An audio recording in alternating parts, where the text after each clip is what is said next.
नमस्कार, आप देख रहे हैं फैक्ट नाउ इंडिया की फैक्ट खबर। महिलाओं की सुरक्षा और इज्जत को लेकर उत्तर प्रदेश की योगी सरकार ने बड़ा कदम उठाया है। कल ही सीएम योगी आदित्यनाथ ने लोक भवन में मिशन शक्ति 5.0 का धमाकेदार लॉन्च किया। ये 5वां चरण है जो 22 सितंबर से नवरात्रि के साथ शुरू हो गया और पूरे 1 महीने चलेगा। अब खास बात यह है कि पूरे यूपी के हर एक थाने में मिशन शक्ति सेंटर खुल रहे हैं। कुल 1647 थानों में ये सेंटर बनाए गए, जहां सिर्फ महिला अफसर तैनात होंगी। ये अफसर महिलाओं की शिकायतें तुरंत सुनेंगी और कार्रवाई करेंगी। सीएम योगी ने खुद बटन दबाकर इन सेंटर्स का उद्घाटन किया। अब तक के आंकड़े देखिए तो रोंगटे खड़े हो जाएंगे। मिशन शक्ति के तहत 7.75 लाख से ज्यादा महिलाओं की परेशानियां सुनी गयी। एंटी रोमियो स्क्वाड ने छेड़छाड़ करने वालों पर सख्ती दिखाई और 33,000 से ज्यादा अपराधियों को पकड़ा। योगी ने कहा, पहले सरकारें महिलाओं के हक पर डाका डालती थीं, लेकिन अब बेटियां खुद अपना रास्ता बना रही हैं। अपराधी कांपते हैं क्योंकि हमारी नीयत साफ है। सरकार अब महिलाओं को जमीन पर हक दिलाने और नई सुविधाएं देने पर फोकस कर रही है। नवरात्रि में पिंक बूथ लगेंगे, बाइक रैली निकलेगी और ग्राम पंचायतों वार्डों में महिला गश्त बढ़ेगी। 44,000 से ज्यादा महिला कर्मी पहले से ही तैनात है, जो बेटियों से बात करके उनकी दिक्कतें सुलझाएगी। यह अभियान सारी सशक्तिकरण की मिसाल बनेगा। सीएम ने एसओपी पुस्तिकाएं भी जारी की ताकि सब कुछ सिस्टम से चले।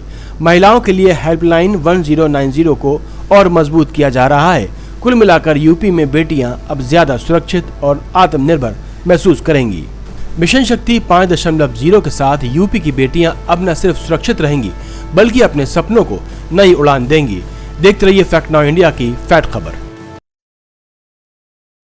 हर एक विभाग को अपनी जिम्मेदारियों को समझना होगा, क्योंकि जब महिला बीट पुलिस अधिकारी पंचायत सचिवालय में जाएंगे,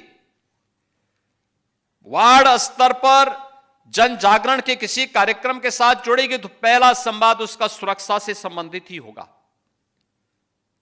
संवाद महिलाओं के साथ, गांव की महिलाओं के साथ, नगर के मोहल्लों की महिलाओं के साथ, सुरक्षा से जुड़ी हुई कोई प्रश्न, किसी महिला को घर की हिंसा से, घरेलू हिंसा से परेशान होगी, उनकी मदद कैसे करनी है।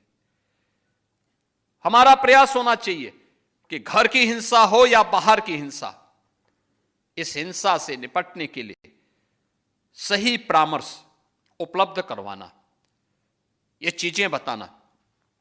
हिंसा से जुड़ी भी कोई घटना नहीं है तो हमें वेलफेयर की स्कीम के साथ उन्हें जोड़ना होगा। उन्हें बताना पड़ेगा कौन कौन सी स्कीम है, कैसे इनसे लाभान्वित हो सकते हैं। इसके बारे में वहां पर स्वास्थ्य संबंधी कार्यक्रम के लिए एएनएम भी रहेंगी। आंगनवाड़ी भी पोषाहार मिशन के साथ जोड़ने के लिए उपलब्ध रहेगी। आशा वर्कर भी रहेगी। राजस्व से संबंधित मामलों को लेकर के लेखपाल भी वहां का वहां मौजूद रहेगा। ग्राम सभा से जुड़े हुए विभिन्न योजनाओं को लेकर के रोजगार सेवक आदि भी वहां पर उपलब्ध रहेंगे। ग्राम विकास अधिकारी भी वहां मौजूद रहेंगे। पंचायत सहायक मौजूद रहेंगे। ये 8-9 प्रकार के लोगों की उपस्थिति में जब हम गांव की महिलाओं के साथ संवाद बनाएंगे तो स्वाभाविक रूप से समस्या का समाधान का रास्ता निकलेगा। लोगों की कोई समस्याएं हैं, उसके त्वरित निस्तारण की कार्रवाई, इसके प्रति प्रशासन को जहां संवेदनशील होना होगा, वहीं त्वरित मामलों के निस्तारण की दिशा में आगे बढ़ना होगा।